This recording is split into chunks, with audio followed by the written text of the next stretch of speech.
Good morning, good afternoon, or good evening. This is Property Management 101, and today's video will be answering the question, how to manage a home. If you're asking the question of how to manage a home, I think there's three scenarios that this most likely applies to. Number one, you're an investor looking to self-manage an asset that you've acquired. Number two, you're managing an asset for the first time on behalf of someone else. And the third scenario that could apply to this question is you're just curious of what goes into the management of a home. There are a lot of things that go into the property management space, but I have grouped together 4 different topics to explain how to effectively manage a home.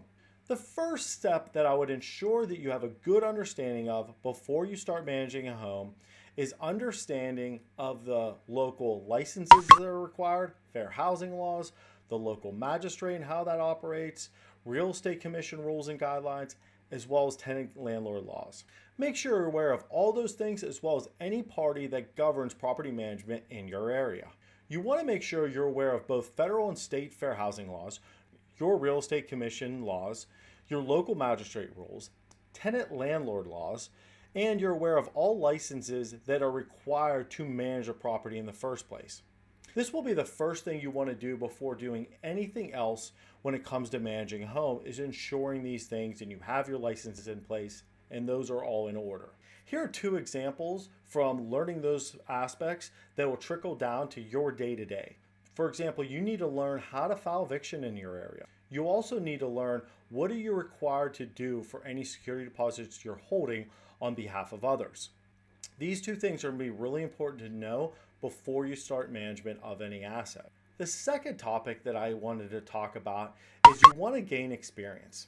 Now, this may be hard if it's a situation where you're asking this question in the first place. You may have little to no experience in the property management space to begin with. Some of the best ways to prepare, though, for any scenario that comes up in the property management space are just having experience in the industry. It's really hard to duplicate a lot of the things that go on in property management in some other form.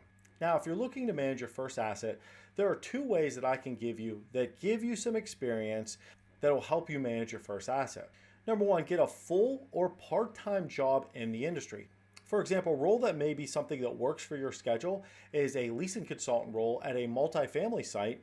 That could be something that would work with your schedule and you can gain great experience in the industry as far as leasing, operations, administration, etc. The second item that will really help your learning curve in the industry is they're taking some classes or some things that may not be required by your state, but maybe things that are just helpful. There's tons of great classes online as well as in person that you can take. There's also some great videos you can purchase or watch that will really help curve your learning curve to get into the property management space. If you're finding this video helpful and learning something new and like to see more from this channel, please feel free to like, subscribe, and turn on those notifications. And the third topic to keep in mind to how to manage your home is have a solid vendor list.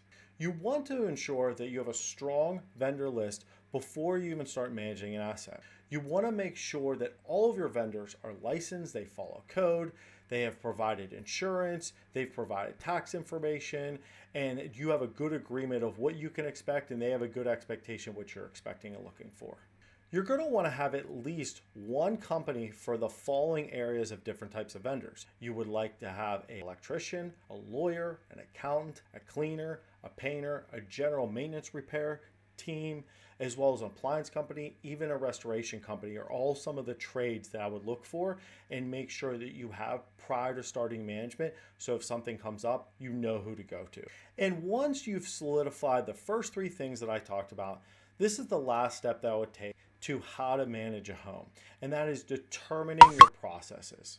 Determining how you're going to collect rent, how you're going to handle work orders, what softwares you're going to use, how you handle after hours calls, how do you handle evictions, how do you handle application process, how do you handle the move-in process, how do you move out process, how do you handle walking the unit for damages, how do you handle inspections, are going to be all the types of processes you want to have down pat, have a good understanding and expectation, and making sure for anything that affects the resident or the resident needs to follow, that's outlined in their lease and or move-in packet prior to them moving in.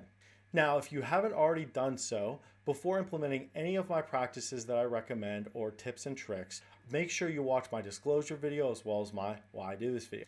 And if you found this video helpful and learned something new, please don't forget to like, subscribe, and turn on those notifications. And if you have any questions about this video or any of my videos, feel free to comment. I'll be happy to address it for you. Happy leasing!